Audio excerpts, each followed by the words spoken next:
On the morning of February 28th, 1997, the sky over Los Angeles was buzzing with a swarm of news helicopters, racing toward a small bank in a quiet neighborhood up in the north of the city. And the second they arrived, every camera tilted downward, locking onto the parking lot below, broadcasting a live image that would shock millions watching in real time. It was supposed to be a completely normal cash withdrawal operation. Nothing unusual, just like the dozens that happened there before.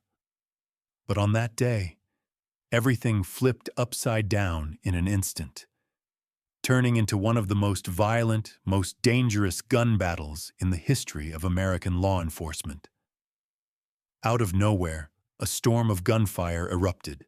Two heavily armed robbers went head-to-head with hundreds of LAPD officers in what quickly became a full-blown street war.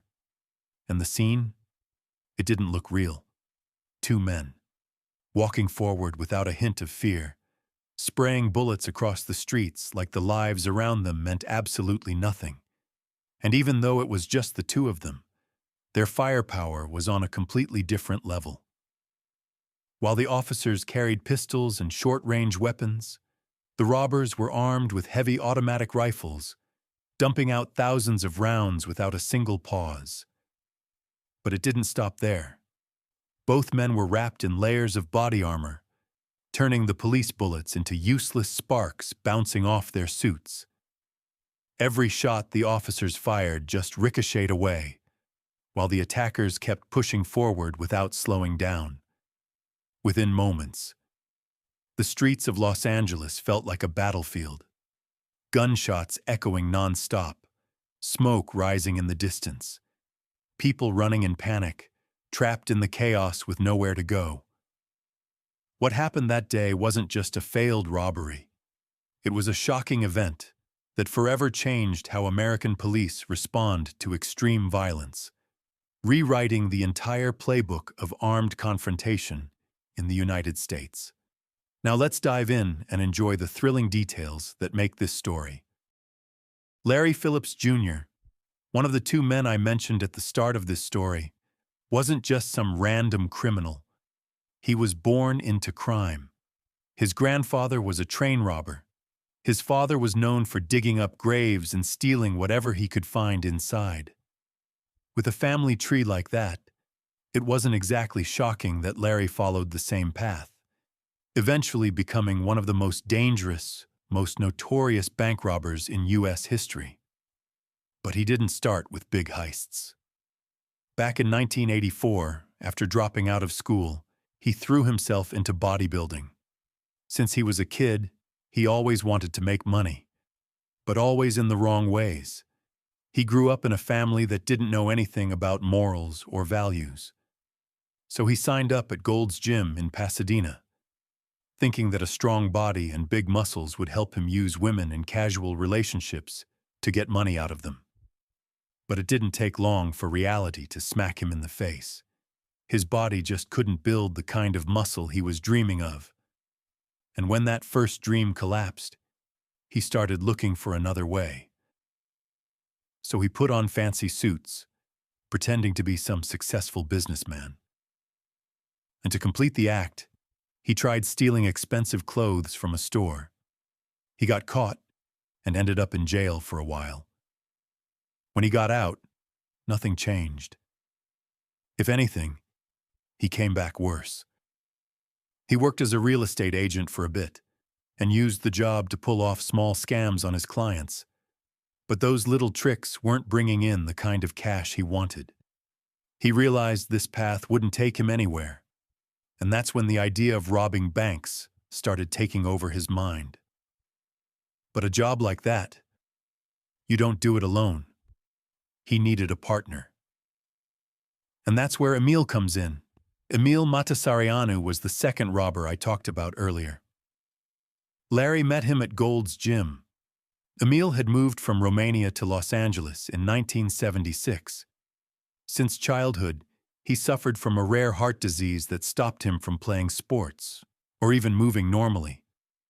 Because of that, By high school, he weighed over 160 kilograms. He was bullied constantly, which turned him into a lonely, angry, bitter young man. But in 1989, he decided to change his life. He signed up at the same gym in Pasadena, the exact place Larry trained. And even though no one knows for sure when or where they first met, investigators later figured out that Gold's Gym was the one place their lives clearly overlapped. So it's very likely that's where everything started. From the very first moment, Larry felt that Emil had something he needed. There was this strange connection between them, and the biggest thing they shared? A love for guns. Larry, raised in a criminal family, already had deep experience with weapons. Emil wasn't a criminal yet, but he was obsessed with rifles and ammo. And as their friendship grew, his interest in crime started growing too, until he finally crossed the line and became Larry's partner in one of the deadliest shootouts Los Angeles had ever seen. At this point in their lives, the two men started working together, planning bigger and far more dangerous targets. Larry slowly started rewiring Emil's mind. He convinced him that robbing banks was the fastest road to real money, the kind of money that would solve everything, the kind of money that would lift them to a place where worrying about cash would never be a problem again. And here's the crazy part. In 1991, there were around 9,388 bank robberies across the entire United States. Los Angeles alone saw 2,355 of them. That means almost 1 out of every 4 bank robberies in America happened in LA. And the following year, the number climbed to 2,641, basically 1 robbery every 45 minutes during banking hours. What's wild is that most of these robberies were simple and sloppy. Security wasn't that effective yet, and robbers usually walked away with tiny amounts, sometimes just $1,500 to $2,000. But as the incidents piled up, it became a full-on epidemic. The banks couldn't ignore it anymore, so they started tightening their defenses step by step. More trained guards, exploding die packs, tracking devices, better camera coverage in every corner, randomizing their cash delivery schedules, automatic locking vaults. And the government stepped in too, raising the minimum sentence for bank robbery to 25 years. This change had a double effect. On one side, the fear of a long sentence scared off a lot of small-time crooks. And by 1995, the number of robberies in Los Angeles had dropped to almost half. But on the other side, the criminals who stayed in the game, they became tougher, smarter, more aggressive. The new generation of robbers planned bigger, cleaner, more violent operations. Anyone stepping into a bank during that era knew one thing for sure. If they were discovered or confronted by police, they'd use any method necessary to finish the job. Taking hostages, armed intimidation, even killing. A bullet wasn't off limits. Sometimes it was part of the plan. And Larry Phillips and Emil Matasareanu fit right into that category. The kind of criminals who weren't afraid of a 25-year sentence. Their early robberies were gradual. Between 1990 and 1992, they hit small stores, markets, and even set up ambushes against armored cash transport vehicles. They were gaining experience, the same way someone grows a small business. Their first big job, the one that proved they were capable of going after higher-value targets, happened in 1993, when they ambushed a cash-loaded armored truck and walked away with tens of thousands of dollars. A clean hit, and proof that they were ready for bigger things. But 3 months later, everything almost fell apart. While driving a rented car, they got pulled over by police for speeding. It should have been a routine stop. But Emil panicked and told the officers the car belonged to his friend Dennis, a fake name Larry used. When the officers searched the car, the situation went from routine to catastrophic. 2 rifles, 2 handguns, 3,000 rounds of ammo, smoke grenades, police radio scanners, homemade explosive devices, 3 fake license plates, 2 full sets of body armor. Everything pointed to one thing. They were preparing for a major, violent operation. The arrest was followed by charges for illegal weapons possession. Larry got 99 days in jail. Emil got 71 days. They weren't arrested during a robbery, just for the weapons. But the consequences were huge. All their gear was confiscated, and from that moment on, they were officially felons, meaning they could no longer legally own guns. But that didn't stop them. Most of their weapons came from the black market anyway, and as long as they had chosen the criminal path, losing the legal right to own guns meant nothing. In their minds, that moment wasn't a warning. It was the spark. A short stay in jail, then straight back to the streets. Less equipment, more anger, and a far more dangerous plan ahead. After a streak of successful robberies, the two of them pushed things even further. They went right back to buying weapons illegally and started modifying them so they could fire in full auto. In 1995, they carried out an ambush on a flatbed cash truck, leaving one of the bank branches. The moment the vehicle stopped, they opened fire with automatic weapons. The guard, Herman Cook, was hit instantly. Then they stormed the truck and grabbed everything they could. Police couldn't pin down the exact amount, but estimates said it was somewhere between $10,000 and $100,000. By 1996, their methods had turned fully tactical, almost military. Nothing was random anymore. Their robberies looked like drills from a special operations team. They pulled off 2 heists at different Bank of America branches, stormed in, threatened everyone inside, and walked out minutes later carrying hundreds of thousands of dollars. Their speed, their planning, their precision made it almost impossible for anyone to chase them or even identify them. Total take from those 2 hits? Well over $300,000. But fast money comes with fast spending. Big scores disappear quickly, especially with the kind of lifestyle, nightlife, and gambling habits they had. So instead of slowing down, that money just pushed them to hunt for a bigger target. And in 1997, they finally found it. A brand new Bank of America branch on Laurel Canyon Boulevard, the largest branch in North Hollywood. From a criminal's point of view, the location was perfect. The bank sat right next to a major road, surrounded by parking lots on both sides, with a massive shopping center nearby packed with people, and behind it, a residential neighborhood full of tight, winding streets they could use as escape routes. All of that gave them multiple exit options, and, if needed, the ability to use civilians as human shields. For police, jumping into a situation like that would be extremely dangerous. Their preparations were insane.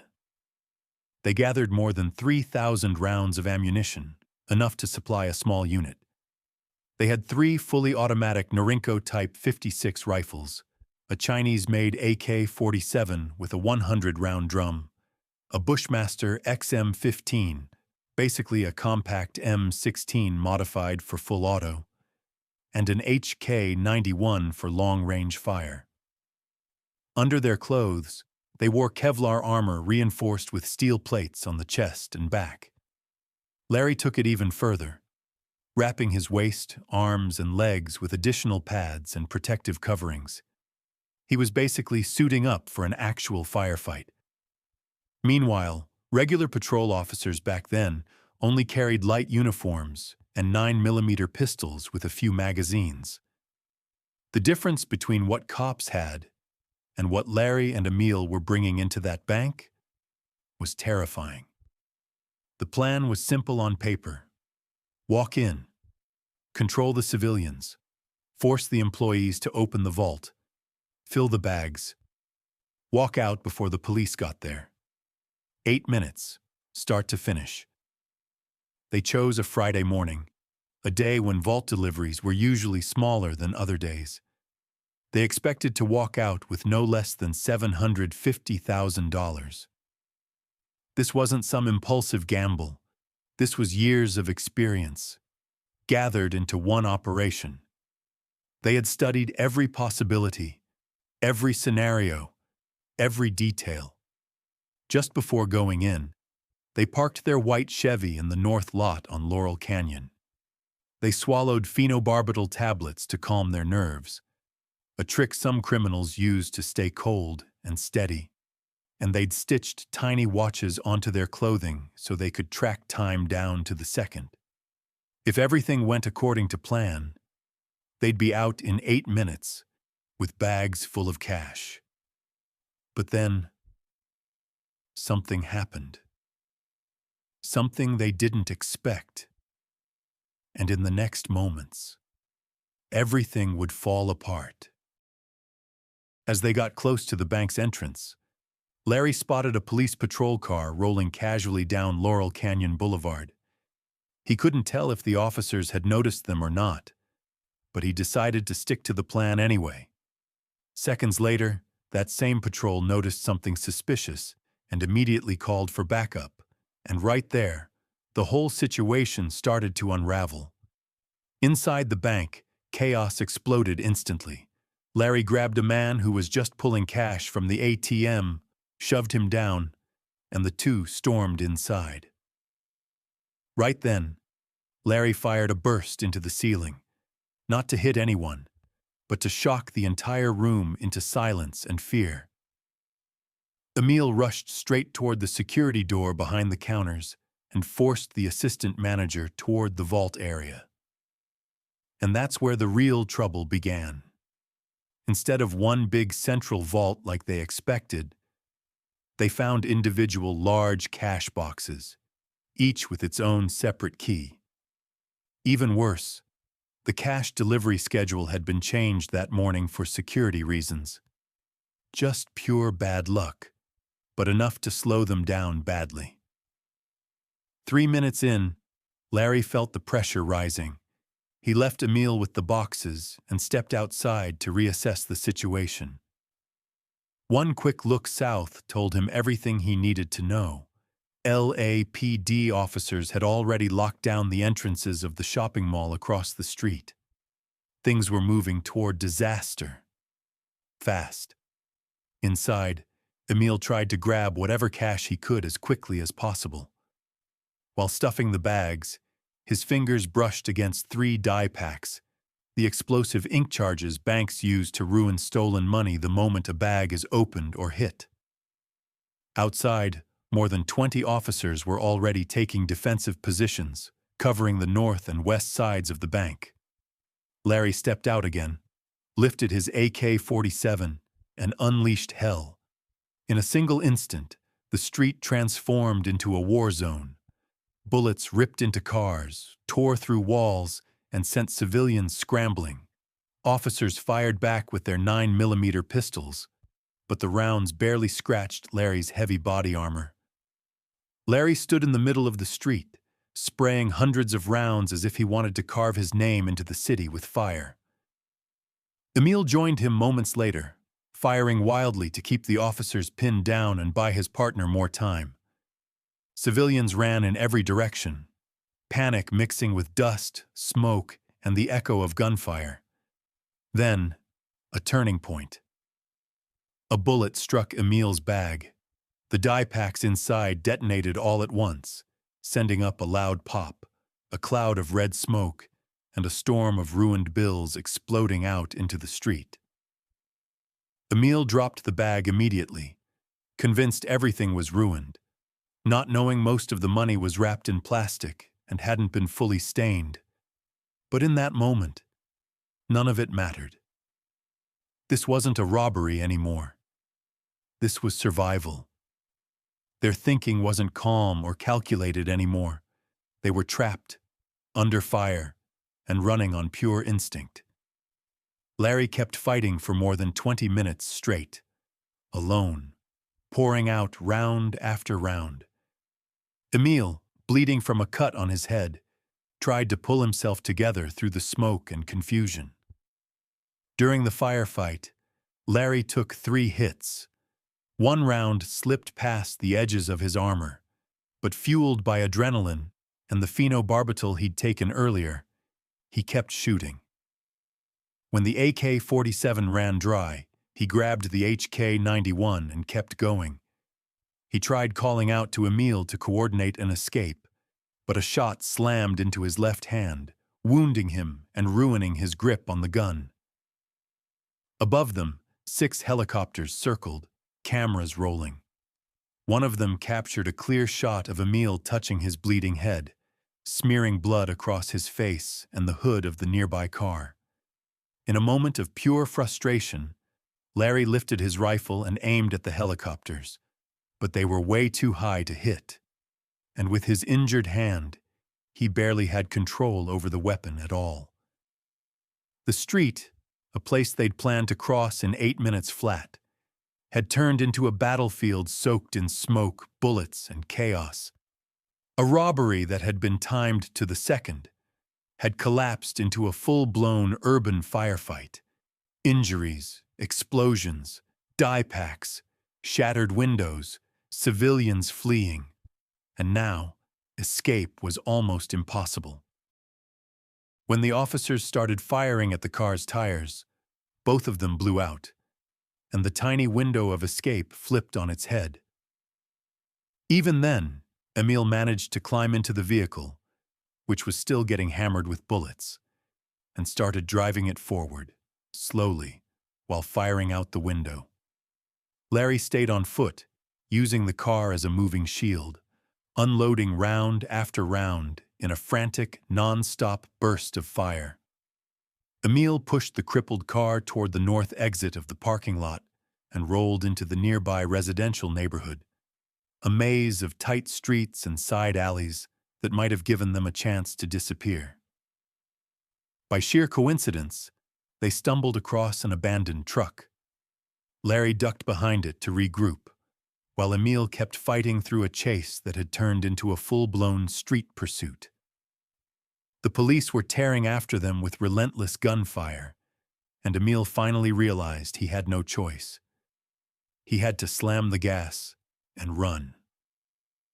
That's where the 2 men split up. Larry stayed hidden behind the truck, trapped, surrounded by officers. He fired everything he had left, every magazine, every last round, with unbelievable ferocity. But the return fire was overwhelming. Larry was hit multiple times and collapsed on the asphalt. Meanwhile, Emil pushed deeper into the neighborhood, desperately looking for another vehicle. He ditched his car and tried to carjack a truck from a driver who happened to be a rancher. But the man panicked the moment he saw the masked suspect climbing out of a bullet-riddled car and bolted. A few minutes later, Emil found a small pickup truck that looked like salvation. But the driver bailed out before Emil could even get the engine moving properly. Police surrounded him, and Emil fought back with everything he had left. Rounds tore through his legs, again and again. Even then, he refused to surrender at first. Eventually, the gunfire stopped. Emil finally dropped onto his stomach, defeated, bleeding heavily. But the officers didn't rush in. They feared he still had explosives or a hidden weapon. When they finally approached, one officer pressed the muzzle of his rifle against Emil's head to hold him still. The barrel was so hot from firing that it burned his skin. Then the news came in. Larry Phillips Jr. was dead. Emil, cuffed and pinned under a rifle, heard the update while barely conscious. At the same time, LAPD dispatch was getting dozens of emergency calls from all over the neighborhood. Confused, overlapping reports from a community that had just lived through hours of chaos. Paramedics weren't allowed in right away. The scene was still too unstable, with fears of more threats. Emil lay there bleeding for more than 50 minutes before medics were finally cleared to treat him. His leg wounds were catastrophic. Larry had already died from his injuries, and Emil soon met the same fate after taking nearly 30 rounds, most of them to the legs, plus the gash above his eye. Their body armor had bought them time, but not survival. By 11:30 p.m., the North Hollywood Shootout was officially over. More than 300 police units had responded, including SWAT teams. 12 officers were injured, along with 8 civilians. The numbers were staggering. Over 2,000 rounds fired in about 44 minutes. Larry had taken 11 bullets. Emil had been hit 29 times. Both men, armored to the teeth, had pushed LAPD's equipment to the breaking point and exposed just how outgunned regular officers were at the time. After the chaos, police searched the nearby hideouts and recovery spots. They found ammo caches, extra rifles, body armor, and even a primitive setup for building explosive devices. Millions had watched the whole thing unfold live. 2 heavily armed criminals standing off against hundreds of officers and SWAT teams, exposing a terrifying gap in police weaponry and preparedness. And although the North Hollywood Shootout wasn't the only reason police departments across America upgraded their gear, it became a turning point. Departments added semi-automatic rifles like the AR-15, switched to armor-piercing rounds, upgraded helmets, shields, and tactical protection, and over time, rewrote the playbook for dealing with heavily armed suspects. That's how this brutal confrontation ended. A street turned into a battlefield. Lives lost. A city changed forever. And a harsh lesson learned. Sometimes the world of crime forces institutions to evolve or be exposed. And that's the end of this story. If you enjoyed this one, don't forget to drop a like and subscribe. And if you want more, check out the incredible helicopter Money Depot heist. Yes, the helicopter was actually a police helicopter. Or listen to the story of the lightning-fast £26.5 million robbery, a masterpiece of precision, speed, and pure adrenaline. See you in the next story.